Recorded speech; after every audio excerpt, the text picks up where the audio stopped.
end the king's power is through a rod of iron. The constitutional republic was the mechanism by which we were supposed to peacefully control the federal government. We have these peaceful means. We do not need a violent revolution. We need a revolution of the mind.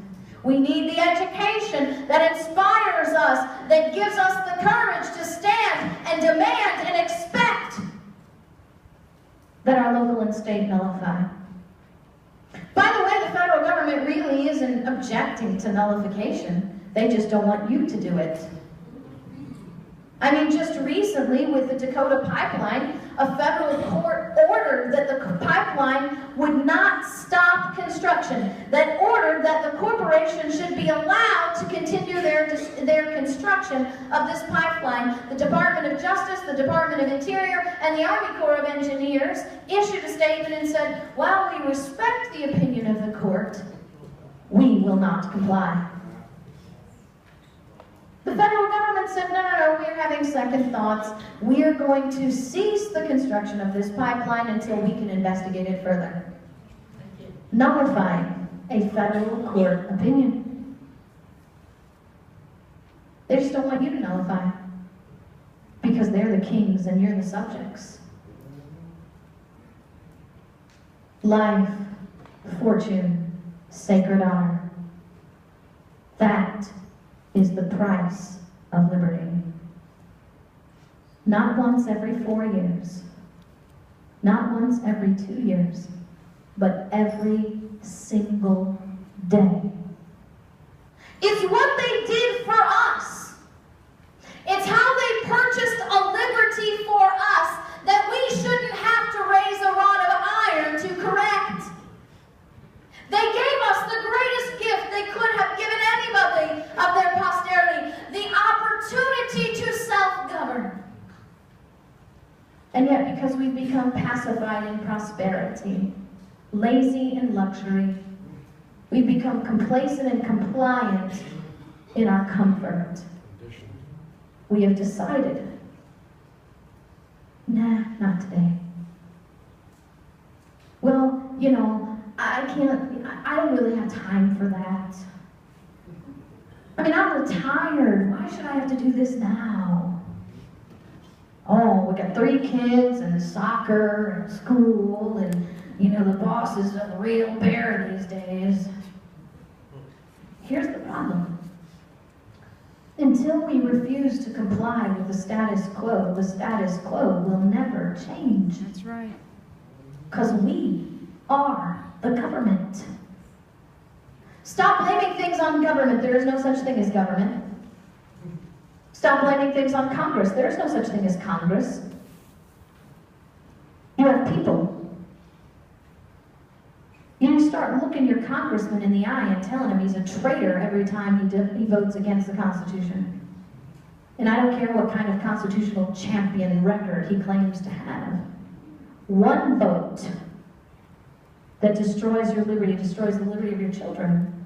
And that's all it takes. Mm-hmm. Do we think that maybe we deserve less sacrifice than they gave to us? Do we? Perhaps we deserve more comfort than they had. Then what we're really saying is, he deserves less liberty.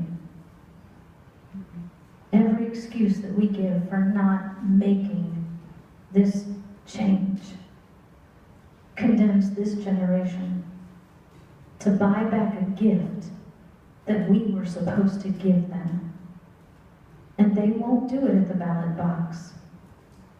History says they'll do it with their blood. Winston Churchill said, if you will not fight for the right when you can easily win without bloodshed, if you will not fight when the victory is sure and not too costly, you may have to fight with all the odds against you and only a precarious chance of survival. But he said there may even be a worse case. You may have to fight when there is no hope, because it's better to perish than to live as a slave. I know history, and I know how it repeats. And I know that you and I are not at that critical mass. we've got to lose a whole lot more before this country sees the end of that long train of abuses. But he will. And that's why we do what we do. For selfish reasons, I suppose. Because I need every single seat in this room to get on board on the battle for liberty to save my son from having to fight for it with his life. And it takes a personal decision. Because nothing's going to change until each and every person in this seat makes that individual decision. We will not comply. There is no reason why anybody in the state of Oregon should ever have to stand alone.